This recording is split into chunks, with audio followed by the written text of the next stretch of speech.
ঢাকা উত্তর সিটি কর্পোরেশনের ২ নম্বর ওয়ার্ডের মিরপুর সেকশন ১২-র সি ব্লকের ৬০০ মিটার সড়ক পড়ে আছে বছরের পর বছর বেহাল দশায়। সংস্কার হবে এমন প্রত্যাশা ছেড়েই দিয়েছেন এখানকার বাসিন্দারা। কাদা পানির কারণে চলাচলে প্রতিনিয়তই সমস্যায় পড়ছেন সড়কের পথচারীরা। ঘটছে দুর্ঘটনাও। ওইখান থেকে রাস্তা নাই, এখান থেকে ড্রেনের পানি, এত রাস্তা দেখবেন একজন হাঁটলে আরেকজন আসতে পারে না, দাঁড়া থাকতে হয়। তা আমাদের পেরেশানি তো রয়েই গেছে। পা ভাঙাতে আমার পুরো এই হাঁটুটা পুরো সরে গেছে গা, পরে ২১ দিন প্লাস্টার ছিল। আর এই রাস্তায় কবে ঠিক হয় না হয় আল্লাহ জানে। এটা সরকার কি এরা দেখে না যে কোন জায়গার মধ্যে বৃষ্টি, কোন জায়গার মধ্যে ঝড় তুফান, কোন জায়গার মধ্যে মানুষ আপ ডাউন করে না করে? এটা তো ওরা খুঁজে নেওয়ার দরকার। এটা যদি একটু সরকারি যদি দেখতো তাহলে মনে হয় আমাদের জন্য খুব ভালো হতো। আজকে অনেকদিন যাবত ধরে এই রাস্তাটা এমন। আবর্জনা আর ড্রেনের মিশ্রণে এলাকাটিতে ছড়াচ্ছে দুর্গন্ধ। অসুস্থ হয়ে পড়ছেন অনেকেই।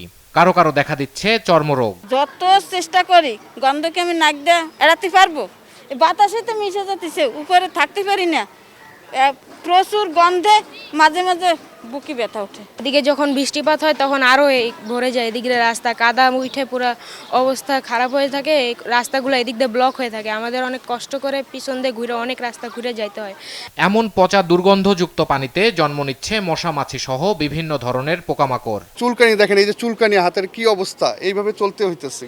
এই পানি লাগলে চুলকানি বিকজ উঠতেছে, তাও তো আমরা মানিয়ে নিতেছি। কি করব? কারো কিছু তো বলার নেই, বলতে গেলে তো সমস্যা, কারে বলবো?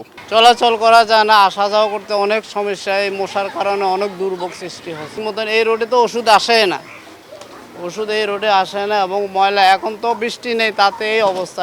না এবার ভোট দিব না। হেরা কি লেগা দেন, এই যে রাস্তাঘাটের মাসে পরিস্থিতি দেখেন কিরকমের যায় আহে, হেরা ঠিকই করে না। এভাবে কেমন ভোট দেয়? যদি আমাদের ভোটার যদি আমরা দিয়েই থাকি, যাকে ভোট দিব তো দায়িত্বশীল একটা লোককে দিব অবশ্যই। এলাকাবাসীর এমন ক্ষোভে কিছুই যেন যায় আসে না স্থানীয় কাউন্সিলরের। সংস্কারের জন্য উত্তর সিটিকে বারবার তাগাদা দেওয়া হয়েছে বলেও জানান তিনি। ছিল এই রাস্তাটাই, এই রাস্তাটা করার জন্য আমরা বারবার তাগিদ দিয়েছি।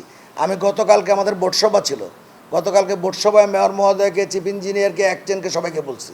কাদা পানি আর দুর্গন্ধ থেকে কবে মুক্তি মিলবে প্রশ্ন এলাকাবাসীর। ইফতেখার রেজা, দেশ টিভি, ঢাকা।